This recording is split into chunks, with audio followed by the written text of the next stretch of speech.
It is a known fact that more than 90% of American silent films made before 1929 are lost.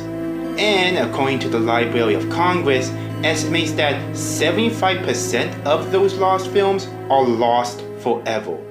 Now, that's a really sad thought to think about.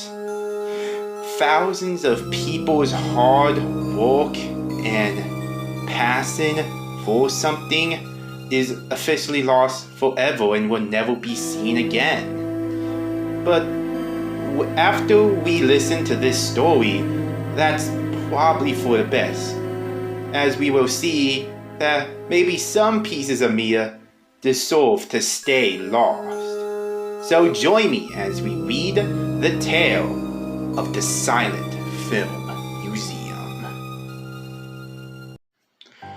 I've always liked old horror movies, but I never really was a science film enthusiast. I just found them too artsy and strange to really enjoy.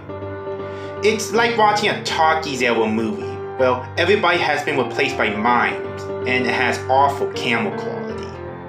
Though you have to respect movies like Nosferatu and The Golem for still being so iconic and getting Blu-ray releases. Thanks to internet forums, I do have some knowledge on the matter. Anyways, have you ever heard of stories of those obscure Eastern European museums that supposedly house all kinds of long-lost prints thought to be lost forever? I did. And I thought it was all bullshit too. I was on vacation in Budapest to visit some distant relatives, which I haven't seen in years. My family has lived in the US since the 1910s, so I had never been in Hungary before. Though my third cousin and his wife had come over to the US a couple of times. It was my first night in Budapest, and I was staying in a low-budget hotel just outside the inner city. When I woke up, the first thing I saw was the snow that gently covered everything outside. After getting up, I decided that I'd check out some famous landmarks first, since my appointment with my third cousin wasn't until tomorrow.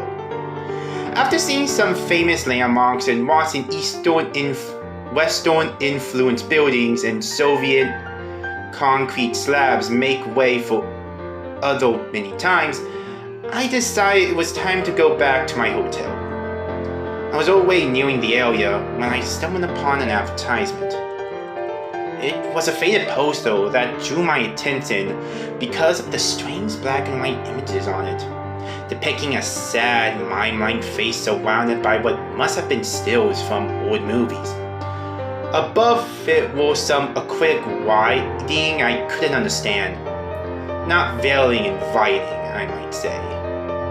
I was about to move on when I saw that there was a small English translation below, which said, Budapest Institute for Silent Film, Miracles of the Modern Age. I chuckled. These seemed very oppressive, so I went on to my apartment and texted a bit with my colleagues. I dropped myself on the bed and bored shitless. I studied the pattern on my bed sheets as I thought of everything I'd seen today. But eventually, even that didn't save me from boredom until the image of the old poster popped up in my head again. What was that thing anyways? Probably just some old movies. What else could it be? Books, racing cars, video games? The poster was obvious enough. Not that I would get to see any of that anyways. Those prints had to be nearly dead at this point. Or maybe I would, and it would be one of those crazy German flicks. I started to get curious.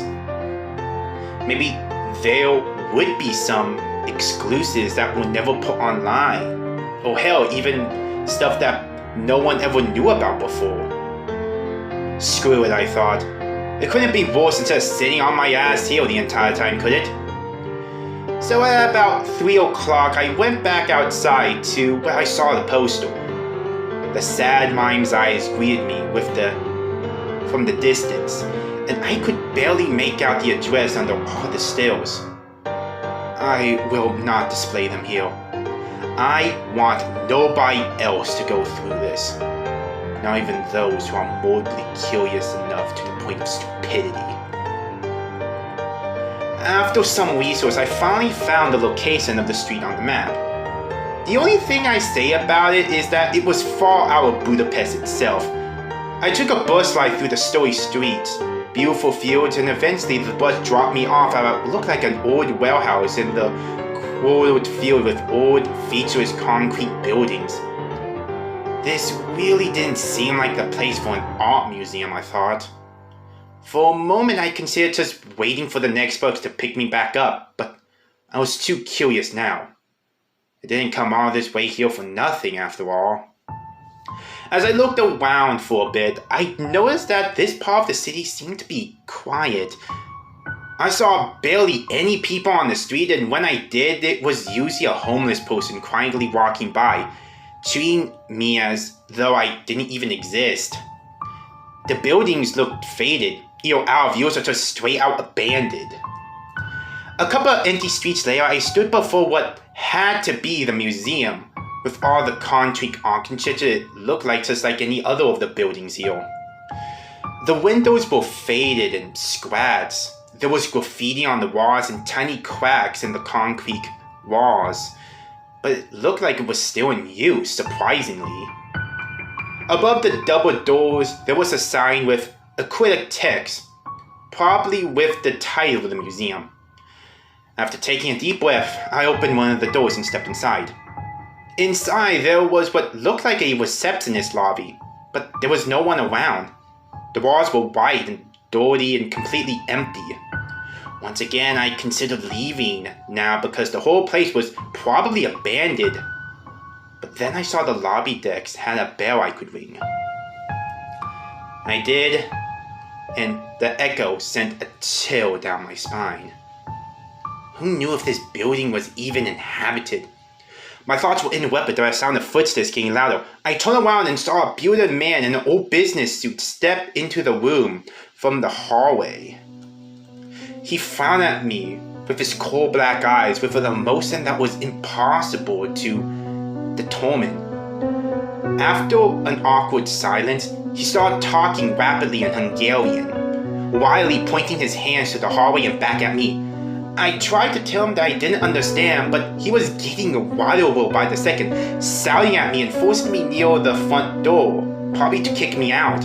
Finally, I hastily grabbed some money from my pocket and showed it to him, and that seemed to calm him down. After raising 5 fingers to determine how many bills he wanted, I was allowed to go inside. I was led into a white hallway, which led to a room of silent film stills. One of which I recognized as Bela Lugosi, the man who played the iconic version of Dracula. However, the text below, which is in Latin letters for some reason, merely said, Armistead ut est et eclaira. There were some other stills of more well-known movies, such as The Golem. One particularly strange one was of Orlok, the vampire from Nosferatu, glaring at the camera from an empty village. I did not recall seeing this in the actual film itself, and I felt deeply unnerved by it, but I was about to observe that this was the least strange thing of what this museum had to offer. As I walked back into the hallway, I found that the receptionist was still on the other side of the hall, staring at me with his unblinking eyes, as if he wanted something from me. I waved at him, but nothing I did seemed to affect him. For a moment I considered walking up to them, but I couldn't get myself to do it. After some really awkward silence, I moved on to the next room. A huge still of a man with jagged teeth and a top hat immediately caught my eye. It felt familiar, but I couldn't really think of what it was. London after midnight, spoke a creaking voice from behind me. I turned around and I saw an elderly man with a cane smiling at me. Yes, I said back to him. I remember now, but it's a lost film, isn't it? That's what I thought, he replied. Until now. He pointed to a encased film pen below the still, behind some glass. That's impossible. The last pen burned down years ago. Well, apparently not. How would you know? I'm here on behalf of the NFPF, specifically to find this print. We had long given up on recovering a film as sourceful as this one, until a few months ago I got a tip from an anonymous person that we might have overlooked some places. We were silent for a while, as I felt the weight of this matter sink into my stomach. So, what happens next, I asked. I've been trying to bargain with the man sorrowed. Person running this place. But he doesn't seem very responsive. I don't know whether he even realizes how valuable this point is. How valuable everything in this museum is, really. He's a rather eccentric man, I believe. He even played around with some cameras himself, I heard. He pointed towards an encased film roll in the corner of the room. Nothing I propose to him seems to get through his head. I'm not sure to what extent he can even understand English. I've been arguing with him for days with this strange, isolated place without progress. He fell silent for a moment. One has to catch his breath now and then. You wait here. I'll see if I can finally talk some sense into him. And with that, the old man left me in the company of the old, unnerving film steals. After wandering some around the museum more, I discovered some more stills from famous films that I had considered lost, such as Save from the Titanic and Dracula's Death. I quickly grew tired of this serene, white environment with nothing but unnerving stills and bars of acrylic text to keep me company. I was already considering leaving when I heard a voice from the wreckage behind me. Rebroadcast film now. Slowly turning around, I gazed directly into the receptionist's emotionless, cold face. How could I not heard him coming? I would have at least heard footsteps. Jesus, man, you scared me, I whispered. The man simply frowned. Rebroadcast now, he told me. Slower and heavier this time. I should have ran away right then and there, but being the idiot I was, I felt tempted and followed him. He led me to what looked like some sort of mini cinema, a small film projector with about 20 tails and no windows. He gestured that I should sit down, while he put a film in the projector. I squinted. It was the film that the old man had pointed to. What would he be up to now anyways? But my thoughts were interrupted by the rattling of the projector, and the film started. There was stylized title card which simply said, Bartles Dominion. Then the real movie began. I saw black and white stars of vast abandoned cities, way more modern than what could have been filmed at the time. Massive skyscrapers, cracked, decaying, and covered in clay and dust. Suburbs flooded with sand, rigged with human skeletons. The sun swirled brighter than I have ever seen, revealing every gruesome detail. My eyes were glued to the screen. This was unreal. Then the movie abruptly cut to black, which awoke me from my trance. I looked around and saw that the receptionist was gone. I heard the projector was still running, and sure enough, the film continued on. This time, the camera was slowly moving forward in a round hallway full of windows. It puzzled me for a moment before I realized that it was an airplane, something else that was far too modern for a silent film.